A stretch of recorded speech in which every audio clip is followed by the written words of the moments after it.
Hello, this is Richard, Lord British Garriott, here to introduce Shroud of the Avatar Forsaken Virtues. This is the 90 Days In demo or prototype we made for the Rooster Teeth Expo.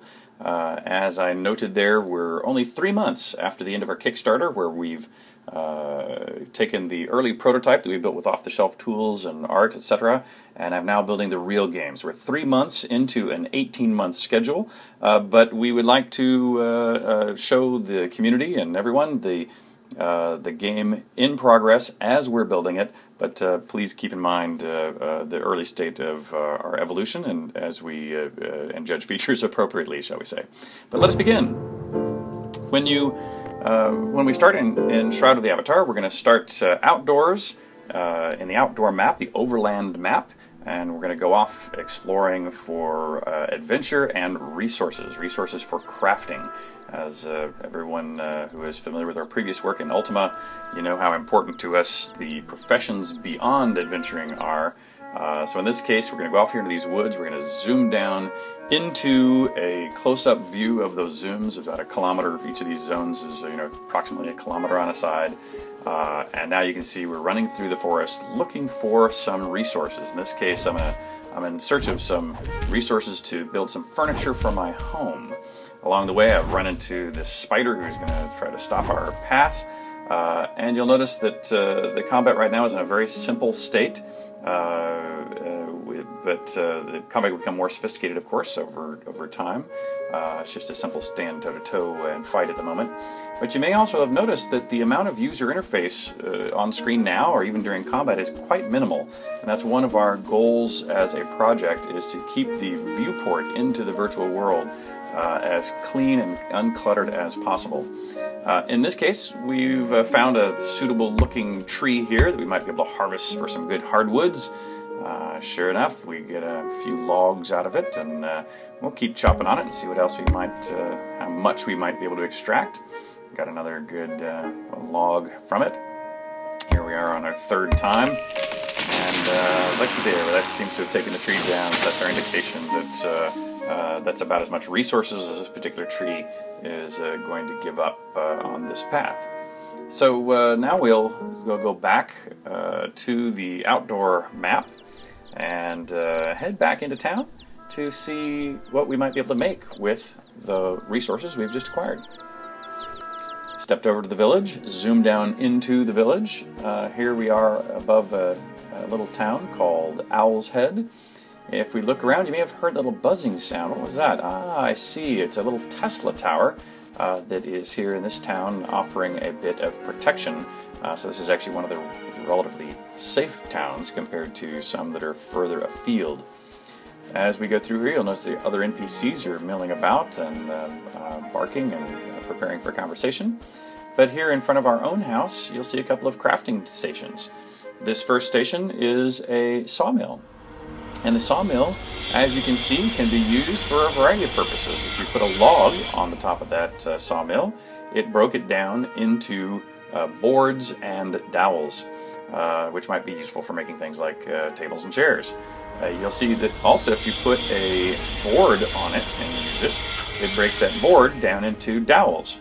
And depending on what resources you might need to build things out of, you would set up that crafting table differently. Right next to it, you can see we have the carpenter's table. And on the carpenter's table, it happens to be well known that to make a chair, you could use a couple of boards and a handful of dowels, 2 boards in particular and 4 dowels in particular. And if you use that crafting table, you can see we now have made a chair. Now let's go into our house and see if we might find a place we would like to set the chair. Here in the living room, you'll notice that fire pit we just walked past. That was actually one of the pieces of art made for us by the community, in particular Harry Man, a guy that goes by Harry Man. He submitted a lot of art that we are very happy with and are bringing into the game now. We're here on the second floor. There was, at least considering where we might have put the chair was green in areas it was legal to place and red in areas it was not legal to place. Now we're up here on the roof. We might get a little good view of town and see what some of the other buildings are beginning to look like. See the smoke rising out of the chimneys of my neighbors. And In this case, let's set down the chair and see if this, how we like sitting up here on the roof in our freshly made chair. For those of you who are familiar with Ultima history, you know that in earlier Ultimas I used to work very hard to make people able to sit in chairs, because when creating a highly detailed interactive virtual world, it was always a big deal to me is that all the props you would see were useful in the way that you would expect them to be useful. And while in modern times it's not necessarily that difficult to allow people to sit in chairs, it was a hard-fought process back in those early days. So now that we've done a little bit of adventuring and we've been building some chairs, let's head over to Fire Lotus's Tavern and find ourselves a little bit to drink. And here you can see the bartender is welcoming us as the first patron of his day. And as you can see, we're typing to the bartender not via a menu system, but literally by typing English language phrases. In this case, I've introduced myself by name, and so he's going to now remember me by name. He told me what was on tap. I said I'll have a beer. He says he's going to bring down a new keg right now. In fact, at this point, I'm going to tell the bartender a little bit about what I've been doing. I said, hey, I've been making some chairs and got thirsty. And the bartender responds by saying, hey, you know, we could always use some comfortable chairs, but not like that throne of bone that I've heard about. And so I can ask him, you know, what the heck is that? And he says, well, you know, I tend to hear things in this bar, and there's a dungeon nearby. With it, a recent tremor awoke some dark forces that were living within, and some of the villagers had gone there to explore it. And at that point, I can ask, you know, well, what did those villagers find when they explored it? And he says, look, you know, those that survived have spoken of skeletons walking about and undead rising, as well as a dark force that has risen, that commands them, that often is seated on a throne of bone. And I can, of course, say, you know, thank you very much for telling me that story. And the bartender says, look, you know, hey, if you do something regarding that dungeon, I'm sure there's going to be a lot of people in this town who will be very thankful. But you'll notice the one thing that didn't happen here is you were never told that something was explicitly a quest. There is no quest log. It is really up to you as a player to see what is happening in the game and make decisions about what you believe is important and what you believe you should do. So in this case, we're going to head out of town and head over to that nearby dungeon he was referring to. Here it is right next door. And now we're going to step into the underworld and see what we find. Inside here you can see we've entered into the dungeons, into a crypt-like setting, and we can begin to look here not only for the Throne of Bone, but for these walking undead, as well as maybe some treasure we might find in some of these crypts. You'll notice I can kick the skulls around on the ground. They're just some of our simple early physics objects, and I can often loot the skeletons or crypts that I find along the way for supplies that I might be able to take back to town and sell or fix up for my own use.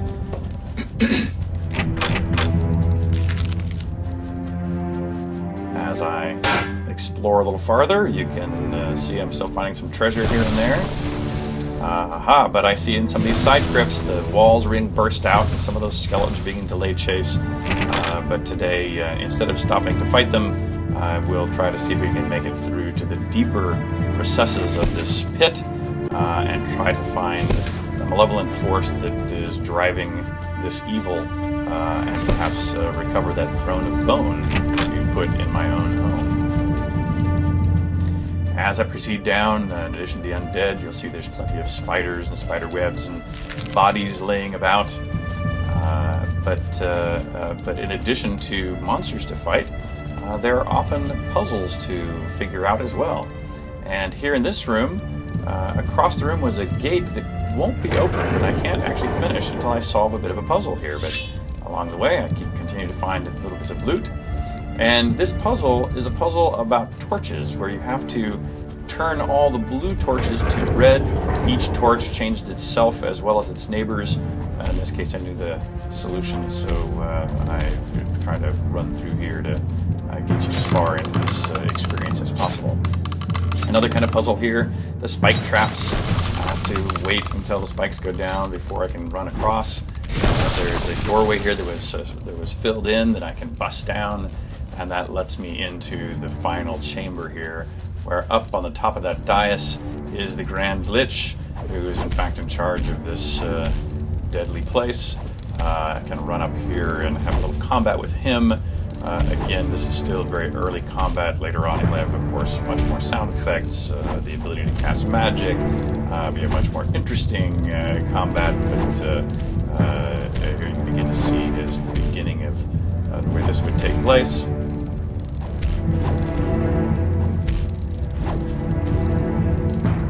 And there, we finally dispatched him, the poor guy. He's down for the count. And here, indeed, is the Throne of Bone, the item which I have sought, which I can now sit and take over his domain, or return to my home. Thank you very much.